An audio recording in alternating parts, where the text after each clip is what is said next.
Keeping it real, who that sports pod, legendary coach Rock, Dog 17. Let's rock. Who that? Boss kick, black and gold. Let's go.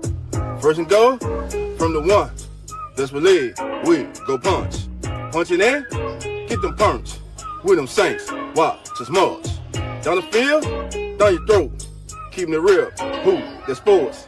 Breaking news, interviews, open lines just for you. Call in, join in.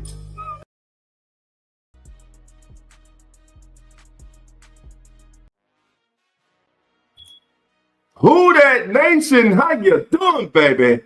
Come on in. Take a seat. Sit back, relax. Put your feet up. Grab a drink. And let's talk Saints football. Y'all know what time it is. Time to keep it real. Let's go. Family, family, family. The doors are now open. So come on in.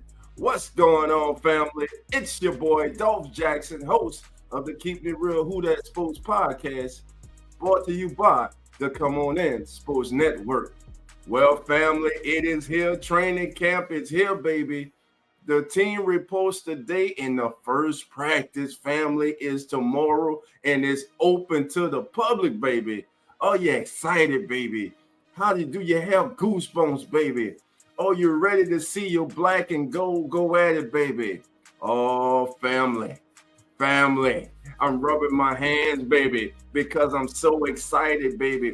It is here. Who that nation? Black and gold football is back, baby. But it's a big difference, baby. When you say things have kind of, I would say change. And here's what I'm talking about. All right, so here's what I'm talking about, baby. First of all, the days of Sean Payton, the legacy of Drew Brees, we salute it. But y'all, this team is no longer living of that past glory. This is a clean slate, baby, a bold new direction. And leading that charge is head coach Kellen Moore. Young, smart, forward-thinking. Moore is here to revolutionize this offense and the culture of this entire locker room. Gone is the old school risk-averse playbook. This offense is about tempo, spacing, and letting playmakers make plays, baby. Now let's talk about the quarterback competition. Fresh off signing his contract this Saturday, rookie Tyler Shough, baby, is in the building. Oh, Shough. That's the sound that many are hoping we hear this season, but not for the wrong reason. For him throwing them touchdowns, baby. Let's see if the rookie from Louisville, who possesses a big body, he's mobile, he has a rocket on, he flashes elite potential. Now, when the game slows down, will that elite potential come to the forefront? We can only hope, baby, and we will sit back and watch and see as he goes in to camp, the first practice tomorrow, as the guy. Then there's Spencer Rattler, second-year quarterback from South Carolina, who has a quick release, good mobility, and the kid has a swagger to him, baby. He had some up and down moments last year in his 6 starts for the New Orleans Saints. But hey, there's something about Spencer Rattler. Now, let's go to the trenches, baby, because they're going to need somebody. Those young quarterbacks are going to need somebody to help keep them upright, baby. And I'm talking about the offensive line. So what did the Saints go? They went to the Lone Star State, baby. They went and they selected a young man that gave up 1 sack in the last 2 years. I'm talking about Calvin Banks Jr., the first-round pick. Your franchise left tackle of the future is in the building, baby. He's got elite footwork, has an explosive punch, and already looks the part, baby. Already looks the part. Talilisi Fuaga goes back to right tackle where he dominated in college. He's back home. Eric McCoy, healthy to start camp. Let's hope we get a healthy Eric McCoy the entire season. Cesar Ruiz, baby. When he is on, he's one of the better guards in the National Football League. Cesar, let's get more consistent, baby, and dominate, baby. Dominate. Then left guard. Trevor Penning, you got to make it work, baby. You got to make it work. You are fighting not only for your Saints career, baby. You may be fighting for your NFL career, baby. You've been at left tackle, right tackle, and now you are at left guard. You got to make it work. You say you love it. You like playing inside. Well, damn it, go out there and show us, baby. Now, the Saints address their backups.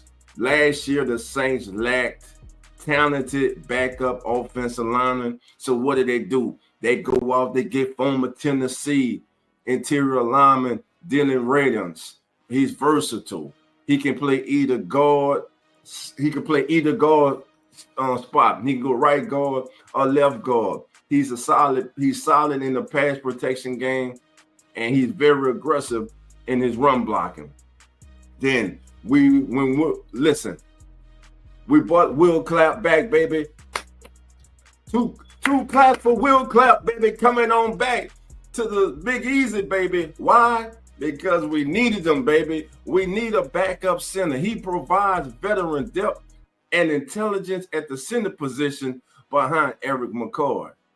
The offensive line could quietly become a strength family if Banks, Dylan, and Will all hold up their parts of the bargain in the interior.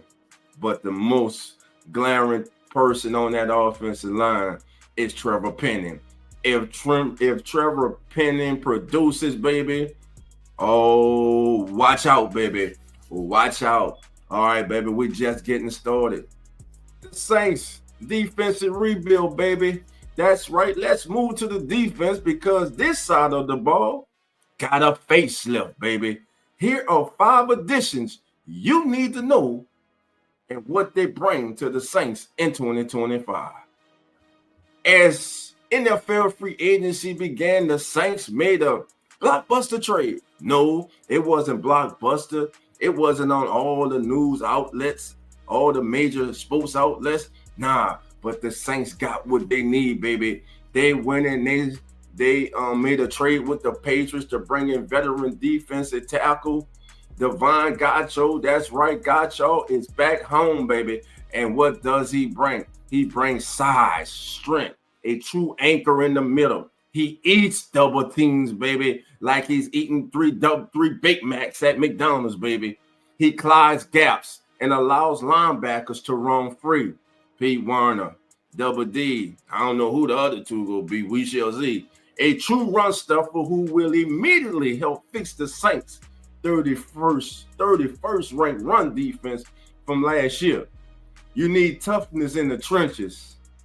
This family is our guy, Davon Godchaux. Got to keep an eye on him. All the Saints weren't finished, baby. In the 3rd round of the NFL draft, we went back to the Lone Star State. We already took Calvin Banks Jr. We went back in the 3rd round and we bought his teammate, rookie defensive tackle Vernon Broughton, 6'4", 305 pounds. Broughton has violent hands, raw explosion off the snap. He's still developing, but he's still developing his technique. But the power and upside are real. He's the kind of player who could develop into a dominant interior pass rusher by mid-season under proper coaching. He's a big sleeper candidate to keep an eye on this season, family. Now, we not starting, baby. This Next person, he's a recent addition as of yesterday. I'm talking about Big Jonathan Bullard, a veteran defensive tackle hybrid, versatile vet with experience in multiple fronts. Bullard gives you positional flexibility. He can play 3-tech or 5-tech in sub packages. He's not flashy, but he's disciplined, understands leverage, and holds his own versus both run and pass. Think of him as the perfect rotational guy for Brandon Staley's new look multiple fronts. All right. Then there's, we brought another one home, baby. We brought another Louisiana player home, baby. Justin Reed.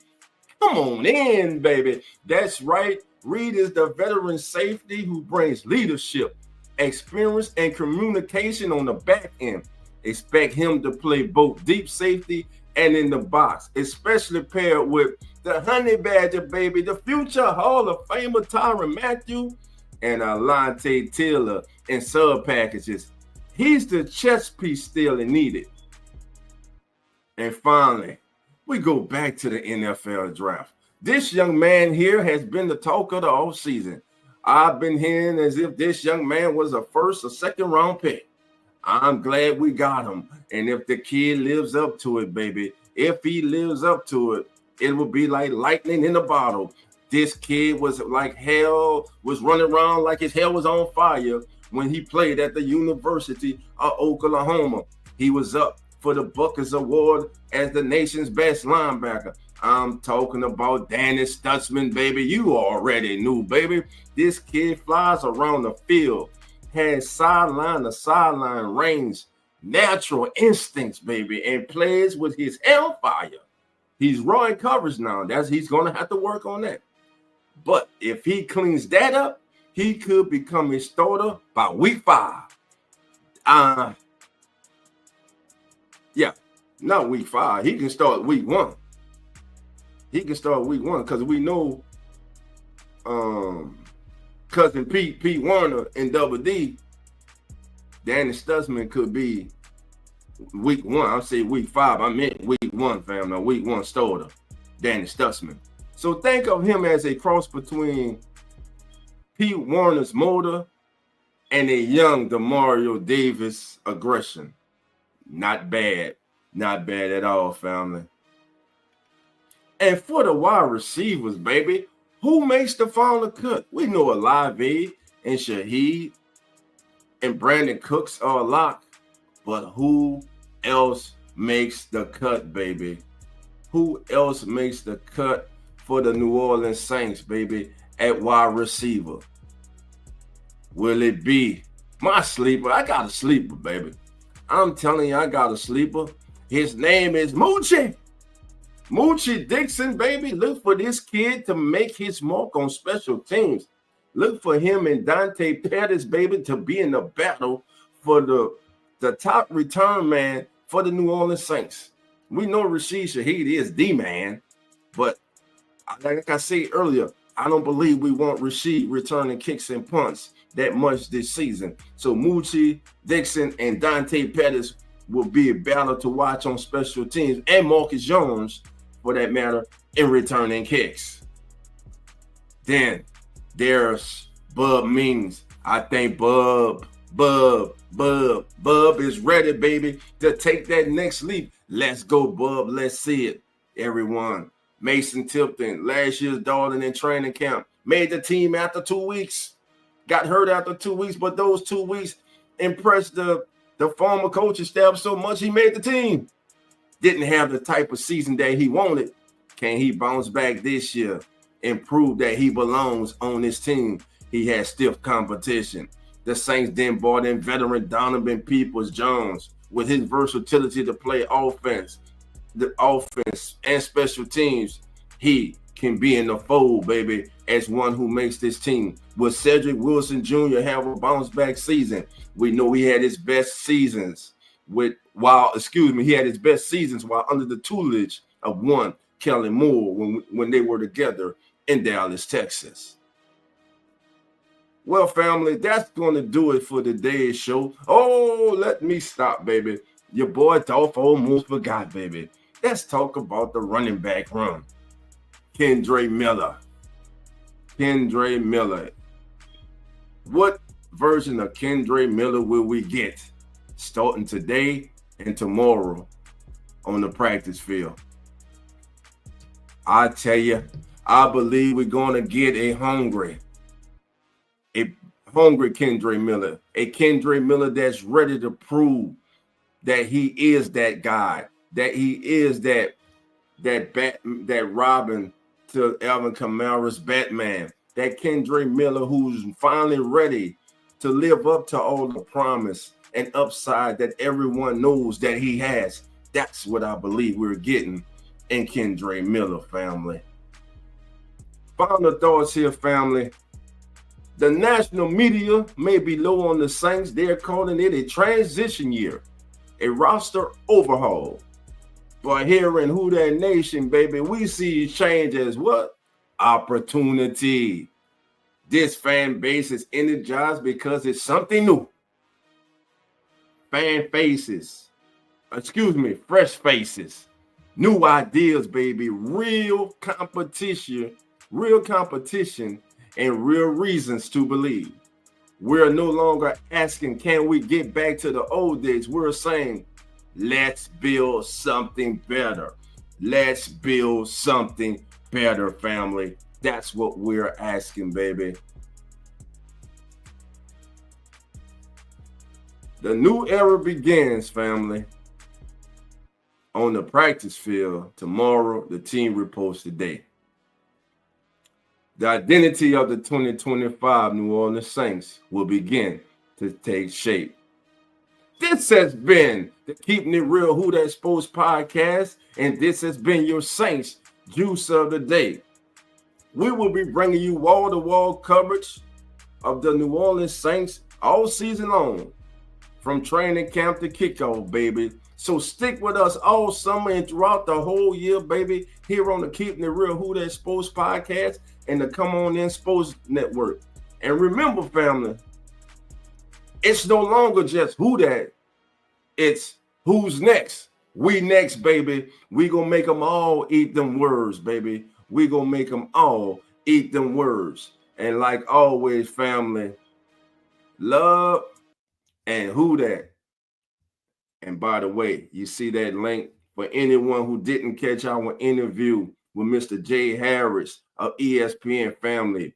I ask you to please go and check out that video. It is it was a very important message. We had fun. It was fun. It was serious. It was an excellent interview with Mr. Harris. And once again, we want to thank Mr. Harris for coming on in, baby. He is family. And I just say Mr. Harris, and he just got on me about that. I want to thank Jay for coming on in, baby. I got it right, Jay. I got you, baby. So thank Jay for coming on in, man. And Jay will be back in the future, baby. You just have to be there, baby. You got to subscribe, baby. You got to set those notifications. But anyway, family, enjoy your day. And like always, family, love and who dat. And we out.